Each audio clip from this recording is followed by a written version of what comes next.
Hi, welcome back. So in this video, we're going to talk about how to construct a matrix inverse, or the inverse of a matrix A. So in this video, I'm just explaining the theory behind how we get the algorithm that we do to find the inverse. So if you're not all that interested in the theory, you might want to play through this video quickly, or go to the end of the video to check out the ultimate conclusion. And in the next video, we'll do some examples. All right, so we're going back to this idea that if a matrix A has an inverse A inverse, then we can solve the equation AX equals B by solving for X. So we'd find X, which would be equal to A inverse times B. So if we knew what the inverse matrix was, we could just compute A inverse times B and we'd have our solution for X. So, all right, let's talk about what this implies about what's going on. So if we have a solution for X where we've found A inverse times B, this means that our system represented by this equation is consistent and it has a unique solution since we were able to find that one solution X. This means the system is independent. So from this means that the columns of A, our matrix, are linearly independent columns and they are going to span Rn if A is an n by n matrix. So if we have a bunch of linearly independent columns, this means that every column of A is going to have a pivot position. So that means we need every column, none of them are redundant, they're linearly independent to get us our unique solution. And so every column of A has a pivot position. This is important because this tells us that A is going to row reduce to the identity matrix, that is an n by n matrix.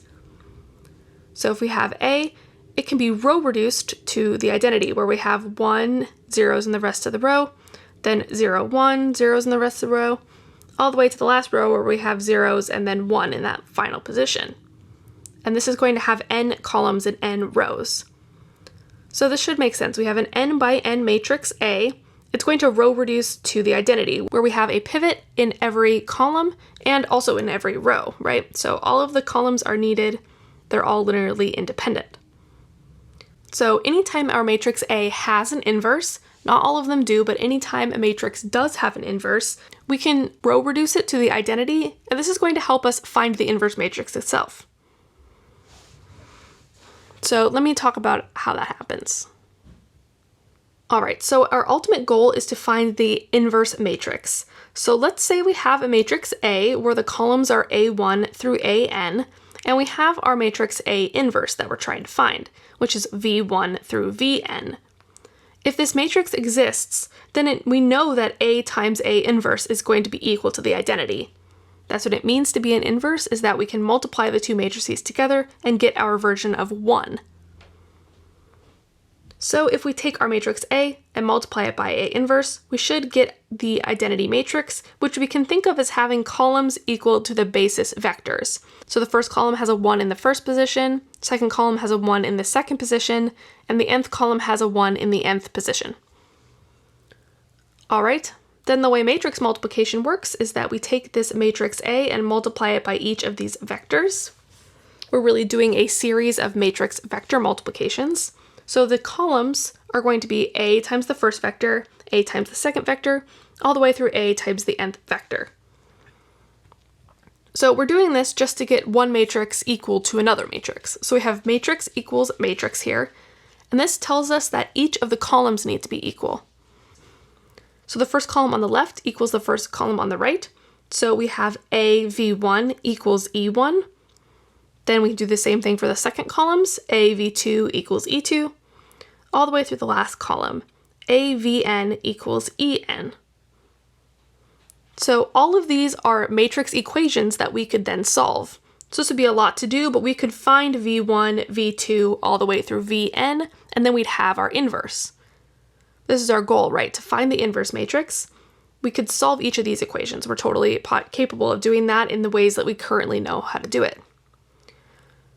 What this would look like is that we'd take each equation, we would write the columns of A, and then we'd augment the basis vector we have, the E vector, and then we would row reduce. So we would do this for each of these equations. We'd set up this matrix and row reduce it in order to find the solutions. However, Since we know what this A matrix row reduces to, it's going to speed up this process.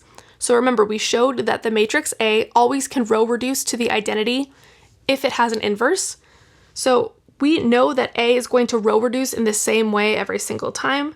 And so each of these equations will use the same set of operations. So, okay, bear with me, we're almost there. We're getting to this algorithm we're doing. And truthfully, as long as you know what you're meant to do, you're going to be fine. I just wanted to give you a little bit of the insight into why. So we're basically going to solve all of these equations at the same time by creating one big augmented matrix. So instead of just augmenting a vector, we're going to augment a set of vectors. So on the left-hand side will be the columns of A, A1 through AN, and on the right-hand side will be the basis vectors.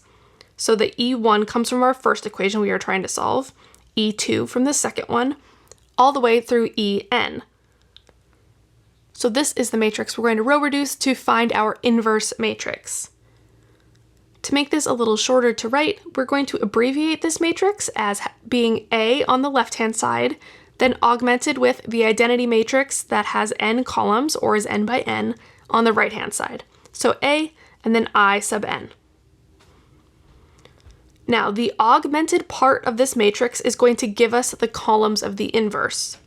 So when we've row reduced this whole system, the left-hand side where we have A is going to row reduce to the identity, and then the right-hand side is going to row reduce to give us the columns. And so we'd write that the matrix A I sub n row reduces to I augmented with A inverse. So basically, instead of doing a bunch of little row reduction problems, we're just going to augment all of the identity matrix to our matrix A, and then do the row reduction one time to then find our inverse. Moreover, just to really confirm this, if our matrix A row reduces to the identity, this tells us that A has an inverse. So we started this video by saying that if A has an inverse, then it can row reduce to the identity matrix, and now we're going to say the converse. So if A row reduces to the identity matrix, then we can be confident that A does have an inverse. It's invertible. And that's because we have this algorithm that will give us the inverse matrix.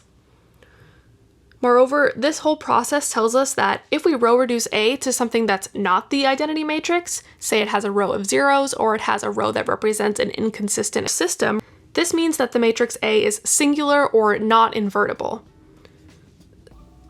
So if A row reduces to the identity, it has an inverse. If it row reduces to something else, it's not invertible. Alright, so that is the thought process behind how we do the algorithm to find the inverse matrix. I'll show you how this works in the next video. That's it for this one. Thanks so much for watching, and I will talk to you in the next one.